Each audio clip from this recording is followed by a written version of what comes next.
So let's bring in Hassan El-Tayyab. He's the Legislative Manager for Middle East Policy at Friends Committee on National Legislation. He joins us live via Skype from Washington, D.C. Hassan, so is the main issue here that donor fatigue is setting in over the Yemen war? Look, it's been 6 years and counting, and there's no political resolution to the crisis as things stand right now. Thank you so much for having me on. My initial reaction is that, I have similar feelings as what we just heard, disappointment. The UN is warning of the world's worst famine that we've seen in decades, and the international community was only able to pull together $1.7 billion out of the $3.8 billion needed. Many of the actors driving the humanitarian crisis in Yemen, including Saudi Arabia, the UAE, the US, the UK, France, and others, need to pay their fair share. This donor summit's not charity. This is a moral obligation to people driving the world's worst humanitarian crisis on the planet through their military support and weapon sales to the coalition. I just add that Saudi Arabia and the UAE, they had they've got hundreds of billions of dollars to spend on weapons and airstrikes, but not enough to support the humanitarian relief. Yeah, and famine has yet to be declared in Yemen, Hassan, but the UN has warned that, look, it's very close to that. 24 million people in Yemen now rely on food help just to survive. So what does this lack of funding actually mean on the ground, do you think? Yeah, I mean, this could mean massive cuts to programming to address malnutrition, hunger, cholera, dengue fever, COVID-19, and other diseases. There are 16 million people living in, on the brink of famine right now. 80% of the country relies on some form of food assistance for survival. So it could mean that we're perpetuating and increasingly making worse the world's worst humanitarian crisis.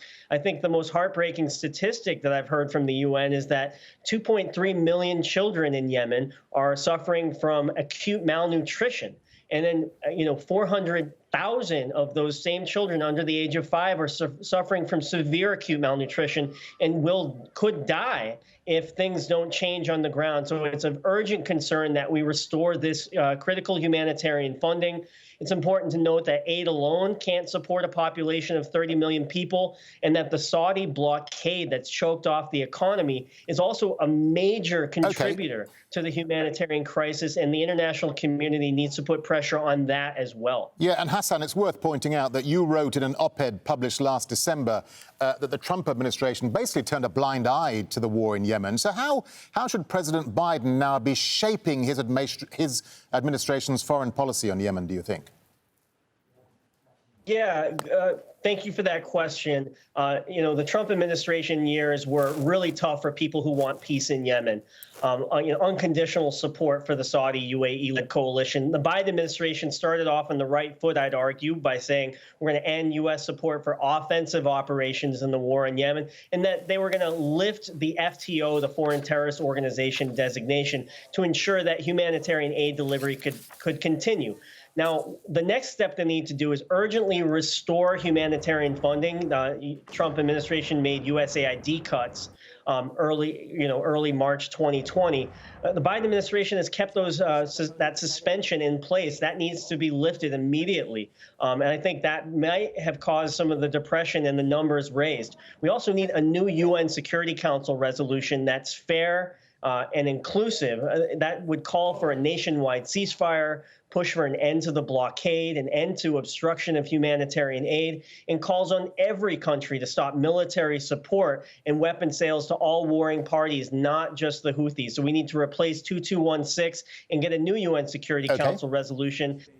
And that'll help, bring this war to a close, because if it keeps going further, the humanitarian crisis will just worsen. OK, Hassan El-Tayyab, great to get your thoughts. Thank you very much for talking to Al Jazeera. Thank you.